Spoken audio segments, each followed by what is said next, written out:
Welcome to the management classes. आज इस video में हम लोग derivation of aggregate demand curve को पढ़ेंगे विद फ्लेक्सिबल प्राइसेस। और ये मॉडल मैंने HL आहूजा से लिया है। आप चाहें तो इस मॉडल को HL आहूजा में जाकर देख सकते हैं। बेसिकली हम करेंगे क्या इसके अंदर, इस वीडियो में हम लोग एग्रीगेट डिमांड कर्व को ड्राइव करेंगे यूजिंग केन्शियन इनकम एक्सपेंडिचर फ्रेमवर्क। यानी केन्स का जो इनकम एक्सपेंडिचर फ्रेमवर्क है उसको यूज करेंगे और उससे हम एग्रीगेट डिमांड को ड्राइव करेंगे, एग्रीगेट डिमांड कर्व को ड्राइव करेंगे। उसके बाद उसमें हम प्राइस को इनकॉर्पोरेट करेंगे। यानी हम केन्शियन का इनकम एक्सपेंडिचर फ्रेमवर्क लेंगे, उसमें प्राइस को इनकॉर्पोरेट करेंगे और उसी से हम अपने उसको एग्रीगेट डिमांड कर्व को ड्राइव कर लेंगे। एक चीज़ यहाँ पर नोट करने वाली चीज़ ये है कि जो केन्स का एग्रीगेट डिमांड कर्व है, हम लोगों ने देखा होगा, पहले पढ़ चुके हैं हम। जो केन्स का एग्रीगेट डिमांड कर्व है उसके अंदर वो कंजम्पशन है, इन्वेस्टमेंट है, प्लस गवर्नमेंट स्पेंडिंग है, प्लस नेट एक्सपोर्ट है। ठीक है, यही तो है केन्स का जो एग्रीगेट डिमांड कर्व है। जो केन्स का एग्रीगेट एक्सपेंडिचर है, सॉरी, जो एक्सपेंडिचर कर्व है वो ये है। ये क्या बताता है? ये बेसिकली आपको प्लांट एग्रीगेट एक्सपेंडिचर बताता है। ये क्या है? ये प्लांट एग्रीगेट एक्सपेंडिचर, ठीक है, at various levels of national income. जाहिर है हर नेशनल इनकम के हिसाब से एक्सपेंडिचर अलग होगा। ठीक है, यहां जो हमारा डिमांड कर्व है ये बेसिकली क्या शोज करेगा? Equilibrium aggregate expenditure, equilibrium aggregate expenditure, जिसको हम लोग कहेंगे equilibrium quantity of aggregate output. Short में लिख रहा हूं मैं, equilibrium quantity of aggregate output demanded. ठीक है, मैं यहां जहां भी अब यूज करूंगा जो हमारा एक्सपेंडिचर कर्व है, जहां भी मैं एक्सपेंडिचर के बारे में बात करूंगा तो मैं इसका मतलब कह रहा हूंगा equilibrium quantity of aggregate output demanded. हमारा हर जगह यही मतलब होगा, at various price level.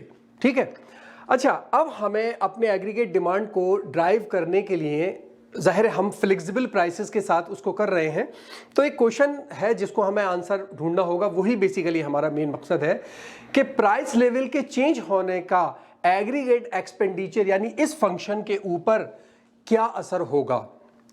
Price level के चेंज होने का, प्राइस बढ़ेगा और प्राइस घटेगा, उससे जो हमारा एग्रीगेट एक्सपेंडिचर फंक्शन है उस पर क्या असर पड़ेगा। यानी जब प्राइस घटेंगे तो एक्सपेंडिचर बढ़ेगा, जब प्राइस बढ़ेंगे तो एक्सपेंडिचर घटेगा। ये सारी चीजें हम देखेंगे और उसी से हम अपने कर्व को ड्राइव करेंगे। हम जानते हैं, ये देखिए बहुत ही वेल नोन चीज है कि जब भी प्राइस में चेंज आते हैं उससे डिमांड में कोई ना कोई चेंज जरूर आता है।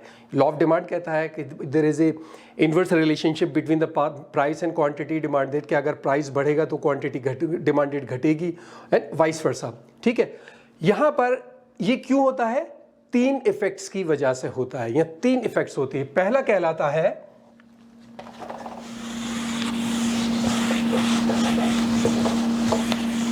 सबसे पहला कौन सा होगा? Real balance effect. Real balance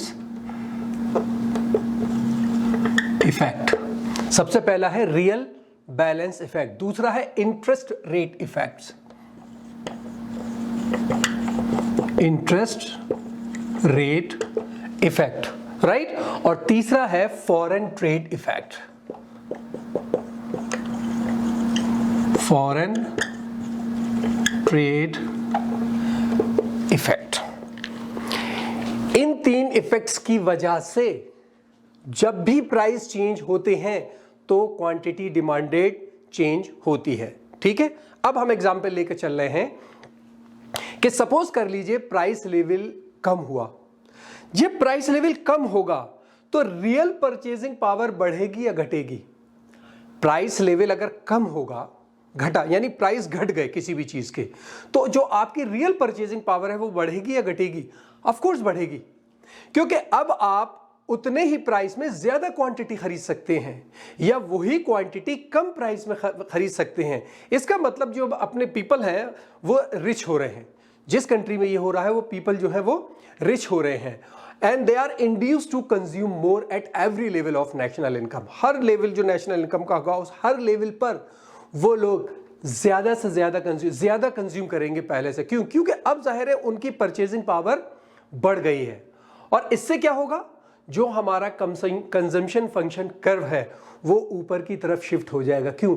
क्योंकि अब हम ज्यादा खरीद पा रहे। जो हमारा CIGX जो हमारा कर्व है, जो इसका एक्सपेंडिचर कर्व है हमारा, वो एग्रीगेट एक्सपेंडिचर का, वो हमारा ऊपर चला जाएगा। मेरे ख्याल से ऐसे समझना थोड़ा मुश्किल होगा, मैं फिगर बनाता हूं, ठीक है? पहले मैं फिगर बना लेता हूं, उसके हिसाब से फिर हम इसको शुरू करेंगे, ठीक है? ओके, तो मैंने फिगर बना ली है यहाँ पर। आइए अब इसको समझते हैं कि किस तरह हमारा ये सिस्टम काम करता है।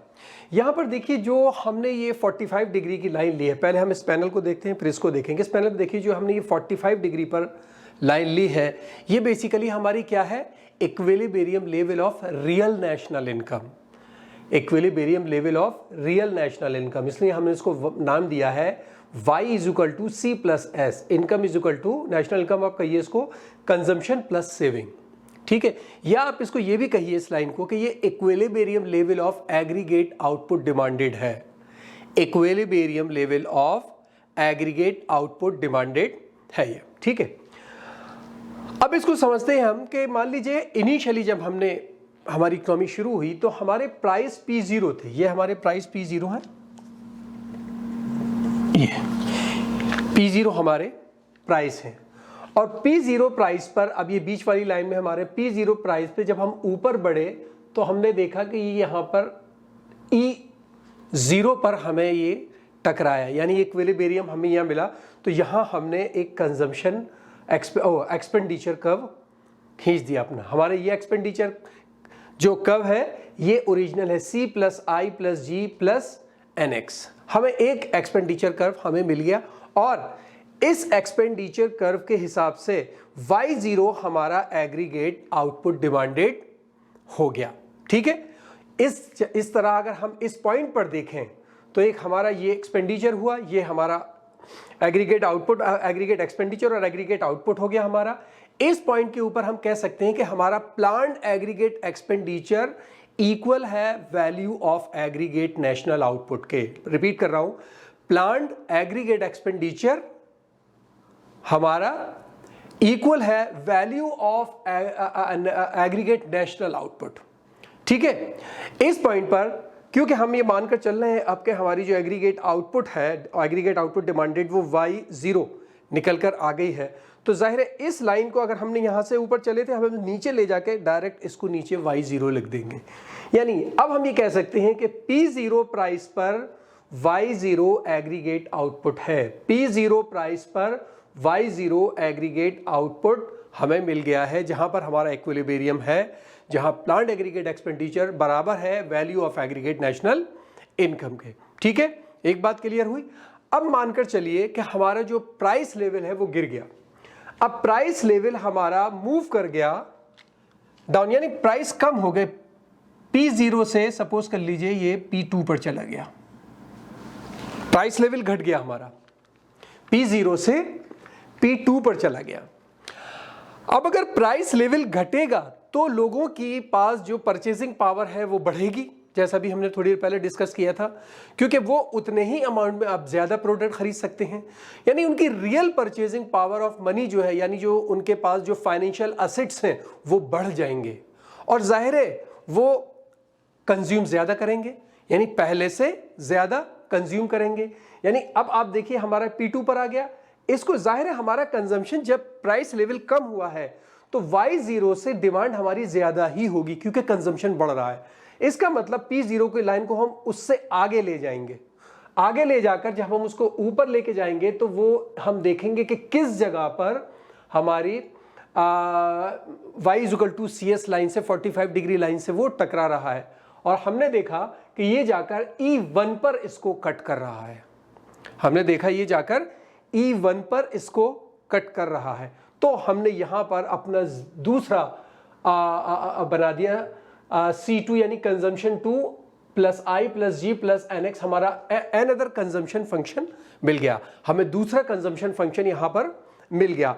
अब आप देखिए इस कंजम्पशन फंक्शन से हमें यह पता चलता है कि अब हमारा आउटपुट बढ़कर Y2 हो गया, हमारी एग्रीगेट डिमांड बढ़कर, हमारी एग्रीगेट लेवल ऑफ डिमांड जो है वो बढ़कर Y2 हो गई हमारी, ठीक है। अब जब यह Y2 हो गई है तो इस लाइन को यहां से हम नीचे की तरफ ले जाएंगे और डायरेक्ट यहां पर Y2 लिख देंगे, जो हमें बताएगा कि जब प्राइस 2 हो गए तो हमारी एग्रीगेट आउटपुट डिमांडेड Y2 हो गया, और इस जगह पर हमारा प्लान एक्सपेंडिचर प्लस हमारी इनकम, जो हमारी नेशनल इनकम है, वो बराबर हो जाती हैं फिर, यानी एक और इक्विलिब्रियम पॉइंट हमें मिल गया। तो एक पॉइंट हमें पहले यहां मिला था, इसको नाम हमने E0 दिया था, इसको भी हम यहां पर E0 नाम दे देते हैं। एक पॉइंट हमें यहां मिला, इसको हमने E1 नाम दिया था, इसको यहां भी हम E1 नाम दे देते हैं, ठीक है। अब दूसरी कंडीशन आती है कि सपोज कर लीजिए प्राइस बढ़ गए, हमारे प्राइस बढ़ गए, और जब प्राइस बढ़ेंगे तो क्या होगा, जब प्राइस बढ़ेंगे तो जाहिर है हमारी परचेजिंग पावर, जब हमारे प्राइस अब ये बढ़कर P0 से या किसी से भी मानिए P1 पर आ गए, जब ये इस जगह आ जाएंगे तो इसका मतलब ये है कि अब हमारा जो प्राइस बढ़ने की वजह से परचेजिंग पावर हमारी घट जाएगी। जब हमारी परचेजिंग पावर घटेगी तो इसका मतलब ये है कि अब हम कम कंज्यूम करेंगे, अब हम कंजम्पशन हमारा घट जाएगा। तो यानी जो हमारा कंजम्पशन आएगा वो किसी भी हाल में Y0 से तो कम ही होगा, तो हम इस लाइन को Y0 से पहले ही रखेंगे और फिर ऊपर ले जाएंगे और देखेंगे कि वो हमारी 45 डिग्री लाइन से कहां पर टकरा रही है, ठीक है। क्योंकि अब ये नीचे हमारा जो कर्व है ये नीचे शिफ्ट कर जाएगा, क्यों, क्योंकि हमारा जो real value of money balance है, जो फाइनेंशियल असेट्स हैं वो कम हो गई हैं। People feel like a poor, पहले से कम उनके पास अब मनी है, परचेजिंग पावर मनी उतनी है, उनकी नॉमिनल इनकम इतनी है, रियल इनकम घट गई है, जो उनकी परचेजिंग पावर है वो घट गई है हर लेवल ऑफ नेशनल इनकम पर। इस तरीके से जो हमारा कर्व है वो यहां पर जाकर ये जो हमारी लाइन जाएगी ये E2 पर टकराया, और E2 पर हम जब एक लाइन खींचेंगे तो हम देखेंगे हमारा कर्व शिफ्ट कर गया नीचे की तरफ, और जो हमें बता रहा है कि जब प्राइस बढ़ेंगे तो हमारी एग्रीगेट आउटपुट डिमांडेड Y1 पर आ जाएगा। जब ये Y1 पर आ गया तो इस लाइन को हम यहां से पॉइंट मिला हमें, इसको हमने E2 नाम दिया, इसको भी हमने E2 दे दिया, और इसको नीचे ले जाकर हम Y1 पर ले आए, उसको Y1 पर हमने रख दिया। अब ये चीज हमें दोबारा मिल गई कि यहां पर प्राइस जब P1 यानी बढ़ गए हमारे प्राइस, तो हमारा आउटपुट घटकर Y1 हो गया। यानी अब आप इसको देखिए, यहां पर प्राइस और एग्रीगेट आउटपुट डिमांडेड में इनवर्स रिलेशनशिप है, जब प्राइस बढ़ेंगे आउटपुट घटेगा, प्राइस घटेंगे आउटपुट बढ़ेगा, ठीक है। इस तरीके से आप ये मान के चलिए कि हमें यहां पर 3 पॉइंट्स मिल गए हैं।